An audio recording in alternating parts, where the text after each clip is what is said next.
Let's talk a little bit about jobs, perhaps coming back to that sense of uncertainty. We heard from Jamie Dimon. Which, you know, I reject, by the way. I think Jamie Dimon's arguments you reject? I do. But Jamie Dimon and JP Morgan are the very people, I recall, I mean, they're bankrolling the Remain campaign, and they are the very people who urged this country to embed itself in the euro, which has turned out to be an absolute catastrophe. Yes, it is true that some financial services institutions have, over the last 20 years, benefited phenomenally from the EU setup. But it is also true that huge numbers of people on modest earnings in this country have not seen their wages rise. Indeed, in real terms, many people have seen their wages fall as a result of many of the signature policies of the EU. One is the euro, the other is uncontrolled migration across the EU territories. Since you bring up America, I think one thing that, I mean, it's fascinating listening to American politicians on this subject. No American politician in there, and I think Americans are genuinely amazed sometimes when they realize the loss of democratic control that is entailed by the EU system. They would never dream of subsuming, subordinating, subjugating their own democracy to the type of system that we have in the EU. Did Obama go too far to come over here and imply how we should vote? Welcome. Well, we love hearing from all these international.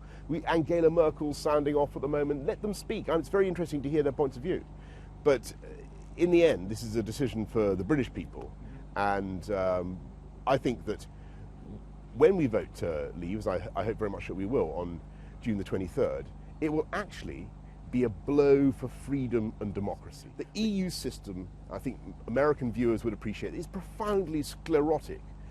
There's no continent in the world with lower growth than the EU, apart from Antarctica at the moment. And that's partly, not just because of the euro, but partly because of the massive legislation that comes from Brussels in a one-size-fits-all way that is often for the benefit of big companies, we mentioned JP Morgan, but not for the benefit of startups, of innovators, of entrepreneurs and people who want to change things.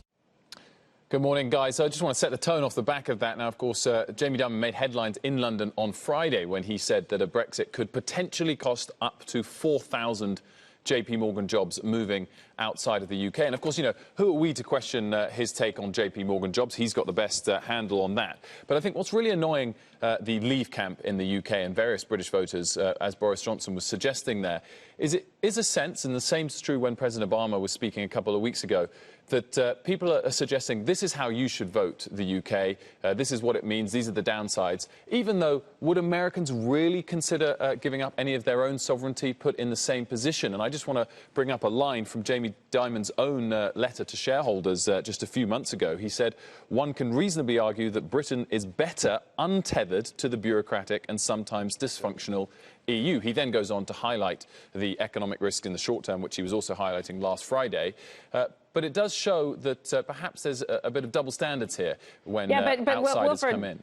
I can understand looking at outsiders like a President Obama coming in and giving his opinion on something like this. Jamie Dimon is somebody who actually employs a lot of people, so I don't think he's an outsider the same way a politician who has no skin in the game is. And I would just make that distinction. The second thing, what Boris Johnson said about the stagnation of wages, I mean, that's something we've struggled with in the United States, and it's not because of the euro. It seems like a global problem at this point. Because of the euro. Absolutely. I'm not suggesting that everything Boris said in this interview at all was correct, and in particular, I'd come to his points on the pound in just a moment. But no, I agree. I think this is an open debate, and Boris Johnson is just highlighting the stress. On us ceding our democracy to unelected bureaucrats in Belgium would never, ever, ever happen. Ever. And he's absolutely. I love that guy. That's exactly what Boris was saying. And I'm just highlighting the anger on the Leave side from outsiders sort of saying these points of view. Just to continue with the points in the interview, he did, however, continue to say that there won't be a big economic downside. Indeed, he said there wouldn't be a big downside for sterling,